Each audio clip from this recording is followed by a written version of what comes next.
আসসালামু আলাইকুম। আমি আলাউদ্দিন, মুআজ বিজনেস সলিউশনের পক্ষ থেকে সকলকে জানাই আন্তরিক শুভেচ্ছা ও অভিনন্দন। সৌদি আরবে যারা কপিল ছাড়া নিজের নাম ব্যবসা করবেন কিংবা ব্যবসা করার পরিকল্পনা করতেছেন, আপনাদের বাৎসরিক কত টাকা খরচ হবে বা কোম্পানি করতে কত টাকা খরচ আসবে তা নিয়ে আজকে আলোচনা করব ইনশাআল্লাহ। যারা সৌদি আরবে সার্ভিস অথবা ম্যানুফ্যাকচারিং লাইসেন্স করবেন তাদের সিম খরচ, আর যারা ট্রেডিং লাইসেন্স করবেন তাদের খরচ একটু বেশি। সার্ভিস লাইসেন্স ও ম্যানুফ্যাকচারিং লাইসেন্স করতে ভিন্ন দেশ থেকে মানে অন্য একটি দেশ থেকে একটা কোম্পানি আনতে হবে, আর যারা ট্রেডিং লাইসেন্স করবেন তাদেরকে তিনটা দেশ থেকে তিনটা কোম্পানি আনতে হবে, যার জন্য খরচ একটু বেশি। ব্রাঞ্চ অথবা এলএলসি সম্পর্কে, যারা সার্ভিস ও ম্যানুফ্যাকচারিং লাইসেন্স করবেন, লাইসেন্সের ব্রাঞ্চ অথবা ফারা করবেন, তাদের খরচ 25 থেকে 30,000 রিয়ালের মধ্যে করা যাবে। আর আপনি যদি এলএলসি অথবা রিমুরান্ডাম বা নিজ নামে কোম্পানি করেন তাহলে খরচ একটু বেশি হবে। আর এই খরচের মধ্যেই আমরা কোম্পানি অন্য দেশ থেকে এনে আপনাকে আমরা করে দিব ইনশাআল্লাহ। আর যারা ট্রেডিং লাইসেন্স করবেন তাদের কোম্পানি লাগবে তিনটা। যদি আপনার নির্ধারিত কোনো দেশ থাকে, যেরকম দুবাই, কুয়েত, বাহরাইন, ওমান, এরকম নির্ধারিত যখন দেশ থাকে ওই দেশ থেকে আপনি লাইসেন্স এনে আপনি ট্রেডিং লাইসেন্স করবেন সৌদি আরবে, তাহলে ওই দেশ অনুযায়ী খরচ কম বেশি হতে পারে। এখন আসেন সময় কতদিন লাগতে পারে। যারা ব্রাঞ্চ বা ফারাক করবেন তাদের ক্ষেত্রে 30 থেকে 35 কার্য দিবসের মধ্যে আমরা আপনাকে ব্রাঞ্চ ফারা কোম্পানি খুলে দিতে পারবো ইনশাআল্লাহ।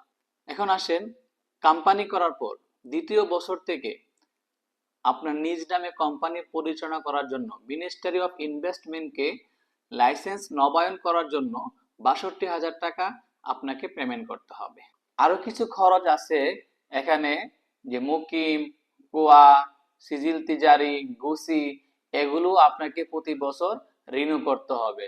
আর যদি আপনার কোম্পানিতে কোনো লোকাল সৌদি স্টাফ রাখেন তার প্রতি মাসে তামিনাত আসবে 800 রিয়াল। এই 800 রিয়ালও আপনাকে প্রতি মাসে মাসে পেমেন্ট করতে হবে। আর সৌদি স্টাফ ছাড়া যদি বা অন্যান্য কোনো স্টাফ থাকে তাহলে তার বেতন অনুযায়ী যে তামিনাত আসবে ওই তামিনাত গুলো আপনাকে মাসে মাসে পেমেন্ট করতে হবে। প্রতি বছর আপনার অডিট রিপোর্ট তৈরি করতে হবে। অডিট রিপোর্ট অনুযায়ী আপনার ব্যবসায়িক লেনদেনের উপর ভিত্তি করে আপনার পেমেন্ট আসবে, যা অডিট রিপোর্টের পেমেন্ট পে করতে হবে।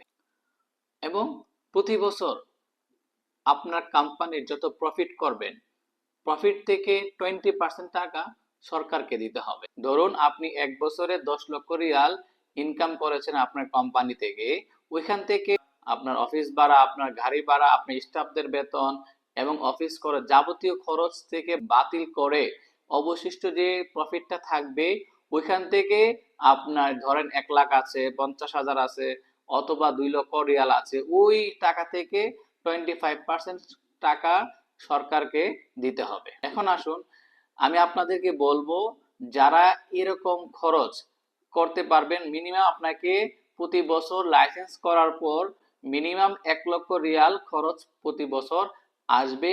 ওই রকম এবিলিটি যাদের আছে তারাই লাইসেন্স করবেন। মনে রাখবেন, সার্ভিস বলেন, ম্যানুফ্যাকচারিং বলেন অথবা ট্রেডিং বলেন, দ্বিতীয় বছর থেকে সিম খরচ এগুলো।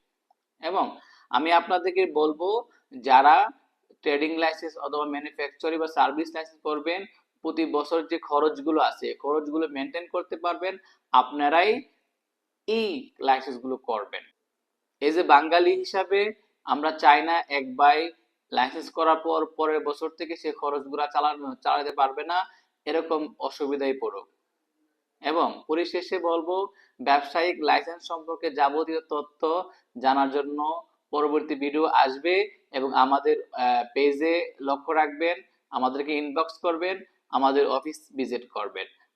আমরা আছি আপনারই পাশে।